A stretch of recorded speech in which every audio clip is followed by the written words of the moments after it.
Alors, je voulais annoncer tout à l'heure Monsieur Emmanuel Changon qui ce matin nous a rejoint. Bonjour et bienvenue. Bonjour, J'aime Étienne. bien votre polo. Ah, merci. Vous représentez. Il faut toujours. Bien sûr, il le faut. Vous n'avez pas... Les illustrateurs ne peuvent pas lire, mais c'est bien écrit ici Changon Hair Beauty and Fashion. Yes. Donc, c'est un La vêtement méthode professionnel. Oui. Viva Coiffure. La Oui. méthode Viva C'est- Coiffure. ouais. Oui. D'accord. Je le dis parce que je ne vous ai pas beaucoup vu l'arborer ici à Good Morning Cameroun. Uh-huh. Pas longtemps, mais aujourd'hui, ça m'impressionne vraiment. D'accord, merci. Merci. En principe, c'est la raison d'être de porter son logo. C'est de communiquer. C'est de communiquer également. Ah, oui, bien sûr, et c'est de défendre, de le défendre. D'accord. Alors, Sandrine, avec M. Emmanuel Changon, on va encore parler de cet épineux problème Good sur morning, Sandrine. Good morning, Mr. Changon. Ah, d'accord. On a envie de passer le bonjour.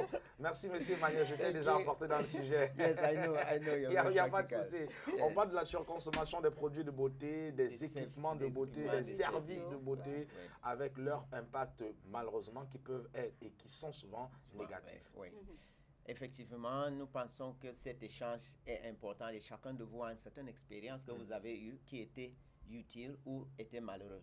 Mais une chose est très importante, que lorsqu'on a une bonne ou une mauvaise expérience dans un institut de beauté, ce n'est pas forcément le produit, ce n'est pas forcément les équipements, ce n'est pas forcément là où est situé cet institut à Bonanjo ou à Bipanda ou à Bonandale, ce n'est pas forcément la couleur de la personne, la couleur de la peau de la personne qui s'est occupée de vous, c'est forcément la connaissance du professionnel, sa formation, ses compétences qui expliquent cela. Mais la plupart du temps, nous voyons que la communication qui est entre professionnels et clients est très limitée. La plupart du temps, nous avons des clients qui entrent dans un institut de beauté avec une certaine aire de connaisseur. Et lorsque toi, client, tu entres avec cette aire de connaisseur, et tu peux être un peu intimidante à des jeunes qui n'ont pas de compétences vraiment posé. Le résultat finalement, c'est que vous allez commander ce que vous-même vous avez préparé. Vous allez conditionner le professionnel à vous livrer ce que vous estimez être bien.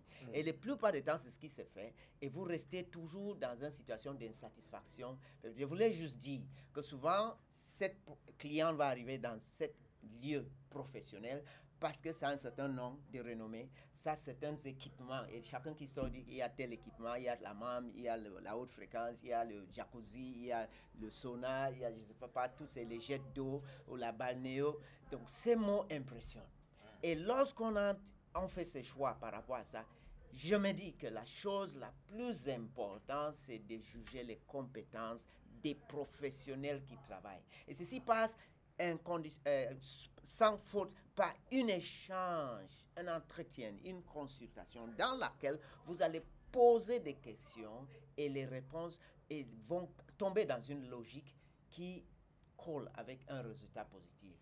Lorsque cette première étape n'est pas respectée, sachez que vous êtes dans une très grande proportion sur la route d'une consommation abusive. Ça peut être conscient ou inconscient, généralement ça peut arriver à cela.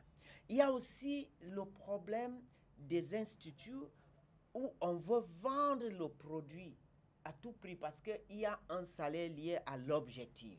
C'est une bonne chose de faire la vente, mais c'est très mauvais de faire la vente qui va avoir un ricochet, qui va avoir un boomerang. C'est-à-dire, cette cliente qui achète en institut de beauté est très différente de la cliente ou des clients qui achètent dans des parfumeries et dans des supermarchés. Je voulais dire que la même personne, lorsqu'il est dans un institut de beauté, c'est différent de la personne qui est dans un marché. Pourquoi? À l'institut de beauté, vous êtes comme client dans un hôpital. L'hôpital, le médecin et ces personnes ont une responsabilité de résultat. Lorsqu'on achète dans une parfumerie, cette exigence n'est pas très forte parce qu'on ne voit pas les parfumeurs dans notre entourage comme des compétences de la beauté. On les voit comme des commerçants. Comme des commerçants. Donc, on n'attend pas forcément que ça marche. Si ça ne marche pas, parce que généralement, on allait chez cette parfumerie parce que sa soeur était là-bas et sa soeur a eu de bons résultats. Donc, on part là-bas également pour acheter. Et des fois, on va dire, bon, maintenant, ça ne va pas marcher. Ce n'est pas la première fois que ça ne marche pas. Je vais encore essayer dans l'autre, en suivant toujours cette mode. Mais nous avons une solution quand nous avons des professionnels de la beauté formés, compétents. ils peuvent orienter et prendre la responsabilité des résultats. Donc, lorsqu'on achète pour atteindre un chiffre d'affaires, je pense qu'il y a un problème. L'esthéticienne doivent chercher à savoir, ou le coiffeur, quels sont les produits que vous utilisez à la maison. Ces mêmes professionnels doivent vous demander d'amener cette sac. Et généralement, c'est comme une petite parfumerie qui va arriver, à mon expérience. Ils doivent vous demander d'amener ces produits à l'institut au prochain rendez-vous. Cela va vous permettre de parcourir et de voir certains qui sont utiles encore et de rejeter ce qui n'est pas. Et ce n'est que lorsqu'il y a une manque, quelque chose nécessaire, qui est absente, qu'on peut maintenant recommander. Et cette vente, c'est une vente constructive qui garde les clients sur le chemin des résultats qui s'améliorent. Et je voulais juste dire quelque chose. Les clients ont des produits de fois qui ont fait 3-4 ans dans leur sac. Ces produits peuvent être encore utiles, mais peut-être pas dans le contexte. Par exemple, vous avez ce produit quand vous étiez en France. Vous avez amené ça au Cameroun. Il y a beaucoup de conditions qui ont changé. Votre mode de vie a changé, le climat a changé, l'environnement de travail a changé. Et tout cela peut faire que ces produits qui étaient utiles peut-être en France ou en Angleterre ou aux États-Unis n'est plus applicable. Et la seule personne qui peut vous aider à découvrir ça, c'est le professionnel, esthéticien, coiffeur ou professionnel du bien-être. Now, I understand that if you have a problem, you need to first of all be able to detect that you have a problem, and Yes. then you go meet the professional. Now, in this case, how do you get to fish out or figure out Yeah, the fact that's that you are like suffering? Because to me, it's a problem which needs a solution. How do you get to notice this before you go meet the people that will help you? There is nothing like a problem per se. We have situations where you develop a disorder or a malformation that may be due to some therapeutic service, and you may identify a change in color, a change in shape, a change in texture, and then you identify that this is not the way I was yesterday. My skin didn't used to be like that. My hair was not this length. My hair was not this thin. These are indicators that something is changing. The good news is that you can know why it's changing or when it changed. When you know the time the change took place and you look at your habits and your practice at that time, you have the opportunity to relate it to what was happening in that situation and to be able to indicate that this is the probable source of the problem or the person concerned.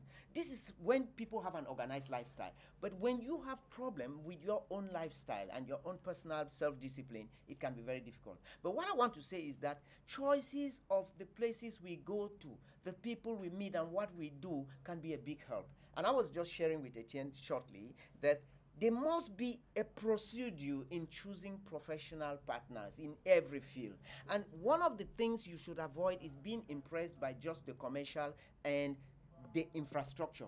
They are good indicators, but it is very important to note that every time you went into, let me talk of my sector, the beauty and well-being sector, and you had a good result, it was not just the equipment, it was not the equipment, it was not the products, it was not the locality or the country, it was the competence of a professional that's well-trained.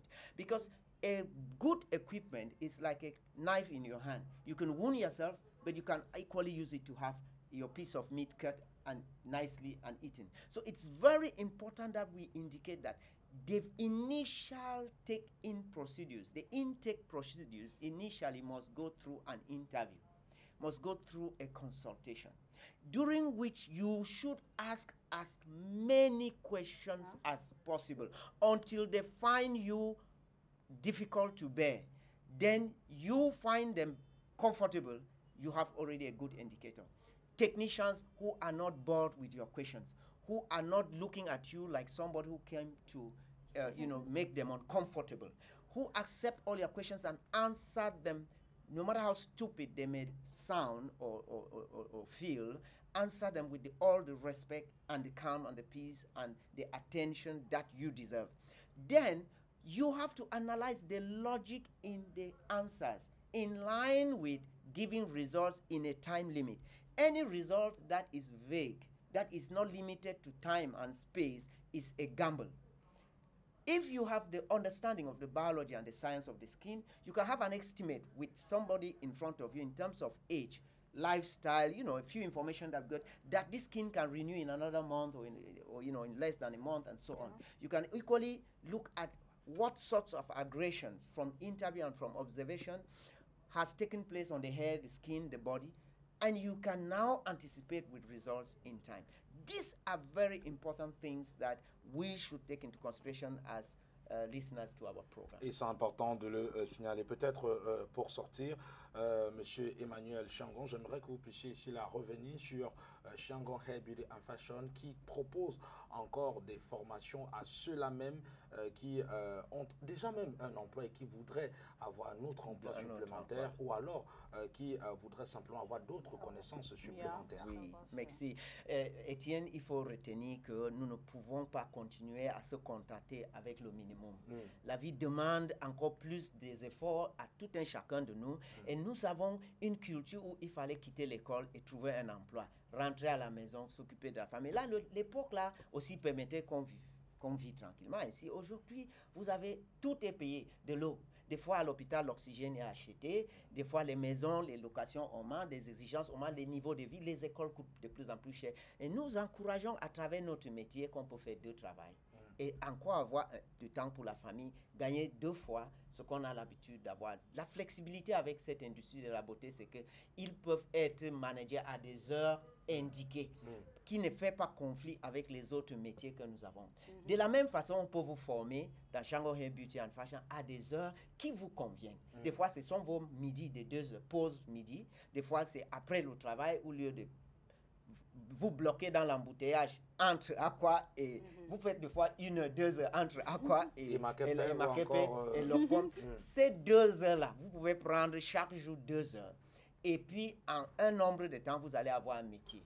Et puis, ce qui est certainement intéressant, c'est que peut-être à 22 heures, quand vous partez, ou à 21 heures, vous allez vite arriver et pouvoir faire quelque chose. Pourtant, vous allez passer 2 heures en embouteillage, ainsi de suite. Nous ne souhaitons pas que ces embouteillages continuent à être là. Mais en attendant, on peut utiliser ce temps positif. Donc, les formations sont disponibles toujours? Sont disponibles, sont ouvertes et à des jeunes enfants qui ont besoin de faire ça, leur métier, comme moi. Nous sommes toujours là ouverts pour vous, à Rue Bernabé et à Carrefour Express Cité des Palmiers. Voilà. Okay, for those who might just want to come benefit from your services. Please, I will be there on Monday afternoons. I will give you free consultations. I will give you free advice in Bonapriso on Sunday in the afternoon. I'll be ready to entertain people, answer their questions and talk. Thanks to Good Morning Cameroon. You have to thank my friends here because we cannot just only say it. If you have some guidance that you need, we can help you in Cité des Palmiers. I'll be able to receive you on Tuesday. I'm there all day up till about 4 p.m. I can talk to you. I can advise you, whatever you need. And just to note that elsewhere they pay for consultation.